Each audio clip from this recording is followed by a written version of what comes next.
So the WWE is in panic mode times 11, and Vince McMahon doesn't know what the fuck's going on. He doesn't know what the fuck to do, and he thinks this whole wild card rule is gonna change everything. He thinks this whole thing is just pure genius. They're like, oh, I'm a genius. I'm brilliant. You're not brilliant. You're not a genius. You always fuck. You need to step down before things get worse. And that's the whole problem of this whole concept of wild card, because the whole superstar shakeup means nothing. The draft means nothing at this point, and the whole concept, the whole tagline they use for Survivor Series, when one time a year that Raw and SmackDown go head to head. It's a bunch of bullshit now, bunch of bullshit then, and a bunch of bullshit now. And whenever you hear that during November, don't believe it on one damn second. And if you guys new here on the channel, my name is Michael Davis, aka H. Black. And this is H. Black Experience right here on the PW Hustle Zone.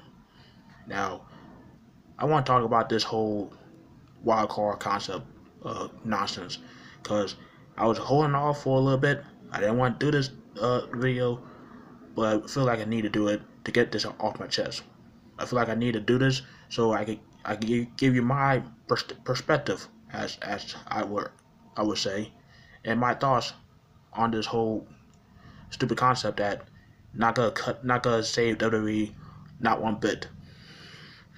Now, the wild card rule, if you haven't seen Monday Night Raw TV, and if you haven't, thank God you are smarter than most of these fans out here. But the concept is pretty much 3 members of Raw will go to SmackDown once in a while. Three members of SmackDown go to Raw once in a while, or as Vince McMahon would say, 3 members of SmackDown go to SmackDown once in a while. This does. You're too old when you don't know which brand is which, and it did end up being more than 3 superstars going to each show this past week, and it's gonna be the same thing happening this week, especially if you have both they're doing this European tour, and both shows are gonna be in London to close out the go home shows of Money in the Bank. And that's one of the main reasons why they're doing this whole wild card rule, to promote the European tour that is happening right now. And it's just like, why are you doing this? What is going on in the world of WWE? I mean, this whole idea of we're the authority, we're in charge, we can pretty much choose the masters. I already knew that was a bunch of bullshit. Everybody knew that, and the fact that you're saying this the stuff that we want to hear is just pretty much a slap in the face of all these fans that believe that shit.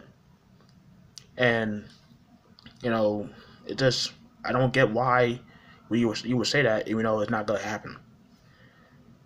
And you look at all the past drafts and past brand splits that happened.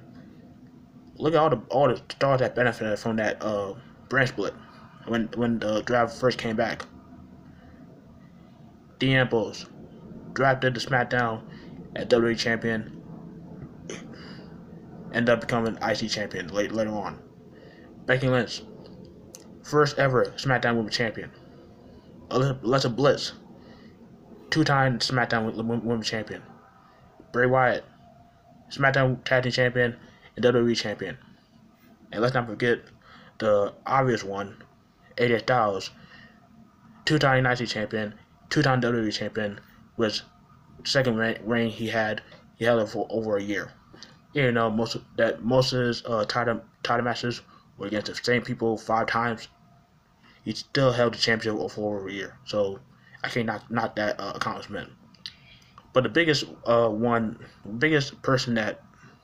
biggest name, in my opinion, during that time that won the WWE Championship, that ended up benefiting from that brand split that year, was the modern day Maharaja Jinder Mahal. He became the WWE Champion at Backlash and defeated Randy Orton. I mean, that was Nobody thought that was gonna happen. I mean, during that time, the tagline of SmackDown being the land of opportunity it was legit the land of opportunities because people you never thought would be champion became champion. AJ Styles, um, Jinder Mahal, Daniel Bryan when he came back from his injury, concussions, you never thought they would be world champions again, or world champions period. And the fact that when Jinder Mahal won the WWE Championship, the ratings of WWE TV went up. Hell, when Goldberg, when he became the Universal Champion, the ratings went up. Like these guys that didn't hold the championships for that long. These guys putting up better numbers on Monday Night Raw and on SmackDown, better than the current world champions and Seth Rollins and Kofi Kingston. Well, maybe mostly Seth Rollins because fall finish Rollins as Rick would say. But it's crazy how a guy who was pretty much a jobber his entire career, he become WWE champion, ratings went up. Goldberg, a guy who came back, pretty much made Brock Lesnar his bitch. He becomes Universal champion, ratings go up. It's great how those guys can make the ratings go up on WWE while the current stars can't, or the current big name mainstream guys can't do that. Like Seth Rollins, this guy is not believable as a babyface. This guy cannot. I like his work as a heel.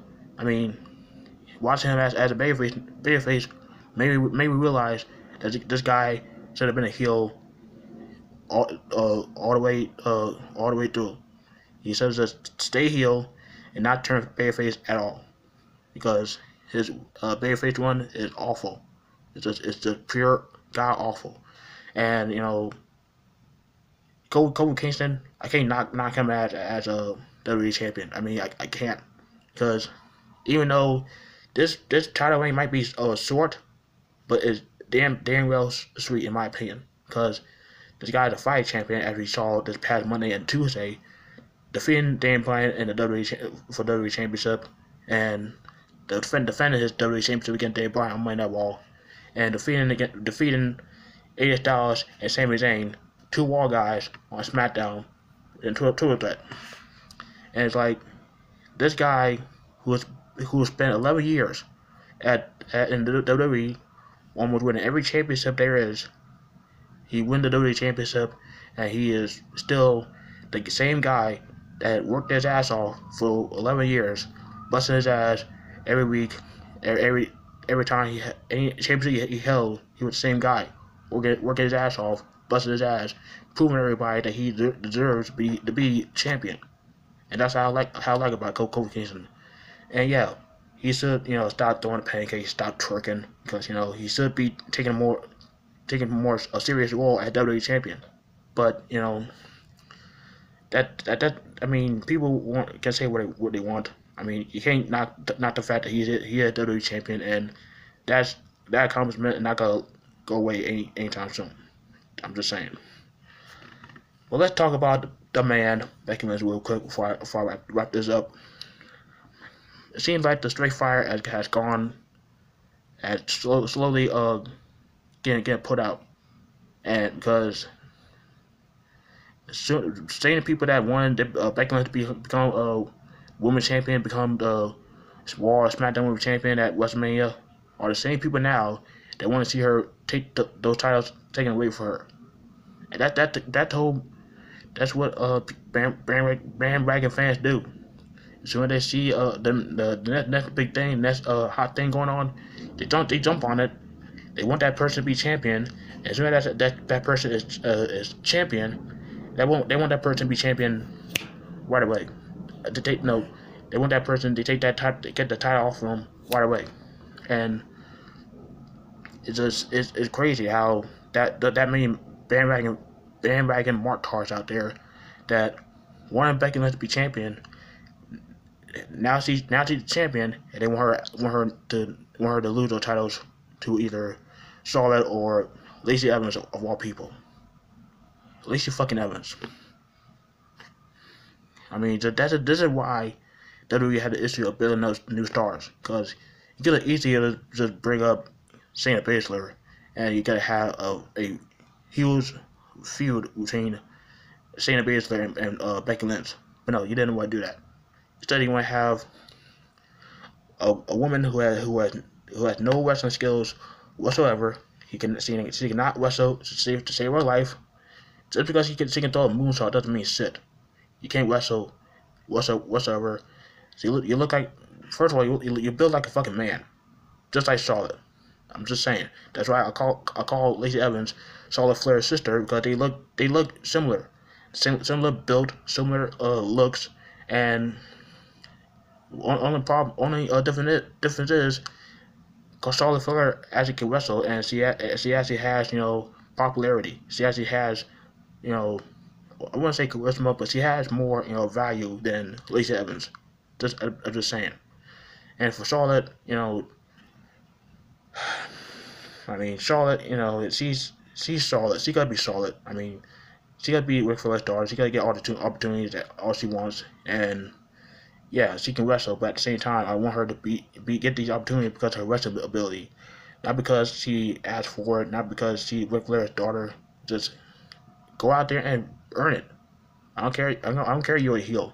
You go out there and earn it, and not beg for title matches as soon as the one person wins the women's championship. I'm just saying. But the fans are when every time Becky Lynch comes out, the fans get excited. She comes out. She heads to the ring. The lights go out during the commercial break, and they do their stupid WWE ads on the big screen.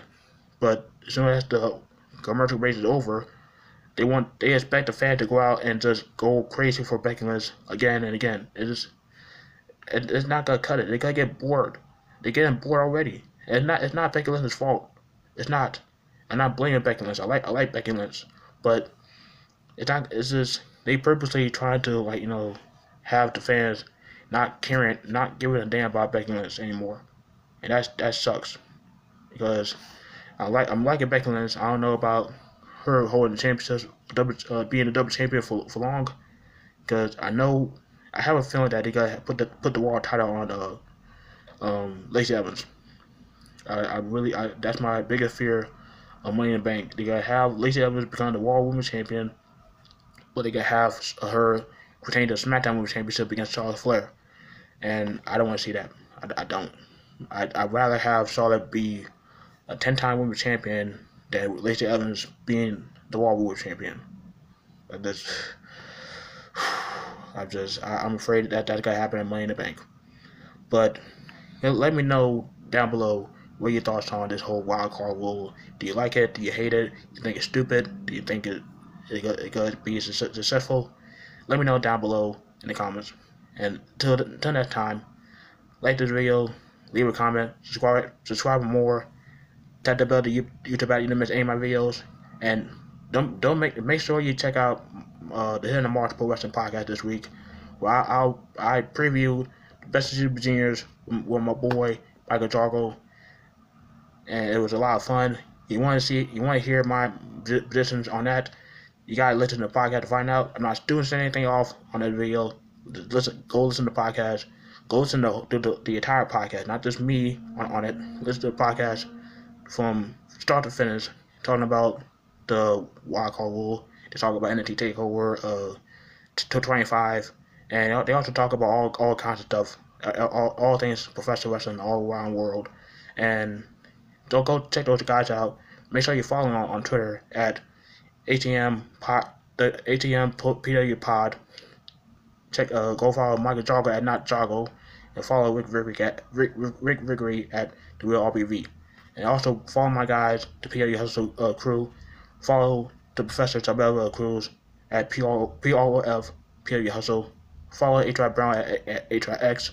Follow Billy Ray Valentine at Obi-Wan You Know Me. And I will say follow the Matchman, but he doesn't have any social media. I checked it.